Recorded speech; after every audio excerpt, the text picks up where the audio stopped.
Well, guys, I knew this would happen. I talked about it just a couple of days ago in another video. Ben Shapiro, conservative speaker Ben Shapiro, has been reinvited to Grand Canyon University to speak after initially being banned. I'm going to jump into all that here in just a second, though, guys. Really quick, though, if you don't mind giving this video a like, also sharing this video with your friends and family. And if you are new, please hit that subscribe button, browse the channel here, and check out some of the other great content that we have here. We have new videos coming out pretty much each and every single day. So a couple of days ago, guys, I did a story about Ben Shapiro, about how he was invited to speak on campus there at Grand Canyon University in Arizona. He was invited by the Young America's Foundation. But GCU released a statement and said, you cannot come and speak. They were too worried that he was going to be too divisive. That's right, too divisive. Now, remember, this is a Christian university. This isn't some liberal university, okay? But they feared that Shapiro, because he's so blunt and everything like that, that he could have some divisive words that would make others on campus not feel so safe, because they're trying to create a very inclusive environment there at GCU. So because of that, they released that statement February 1st saying, Shapiro, you can't come. You're not going to be invited.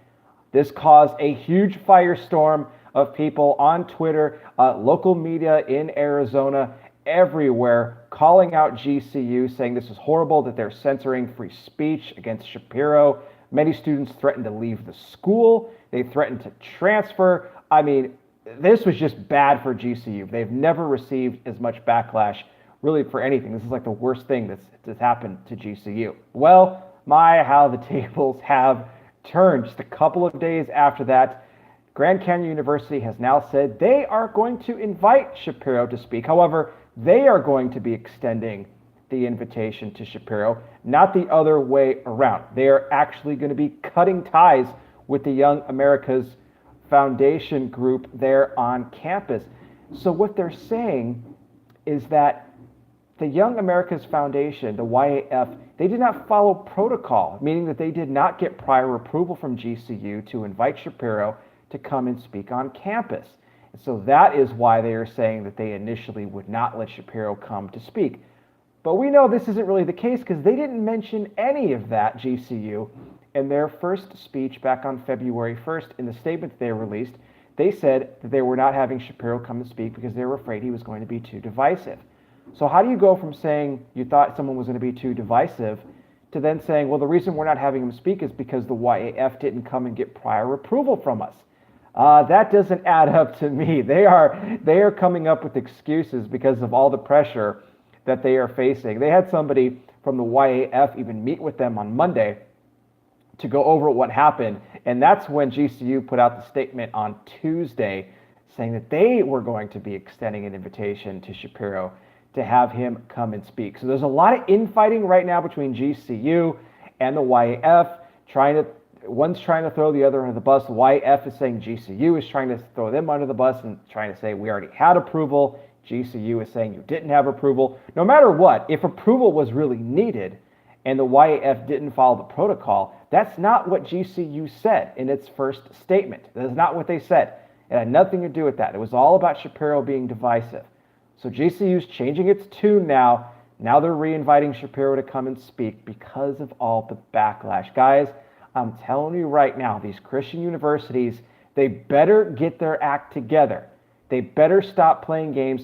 They need to stop. They need to stop this compromising of their beliefs to the liberal agenda.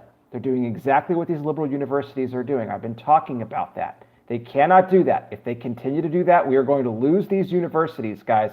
The Christian universities will fall just like the liberal ones already have. And we cannot let that happen. GCU need to get your act together. Now, I don't know. I have not heard yet as far as if Shapiro is even going to accept and come to the campus or not. He may not even want to. We will wait and see what that happens. No date as of yet either for when Shapiro might come to speak. But I thought I would bring you guys a follow-up on this because I had a feeling that after all the backlash, the GCU was going to re-invite Shapiro after all. That's exactly what they did. But guys, I want to hear from you. What do you think about GCU retracting their previous statement, allowing Shapiro to speak, all the controversy with the YAF? Sound off down below, guys. We can talk about it there. Really quick, guys, thank you so much for all your support. It really means a great deal. Thank you to all of you who watch these videos, who share them, who actively comment, participate. I've had some real loyal subscribers over the last couple of years. So thank you guys for that, who have been with me for a long time. And for those of you that are new, thank you as well for joining up. All right, guys, I'll be back with more. You guys take care. Please be safe out there.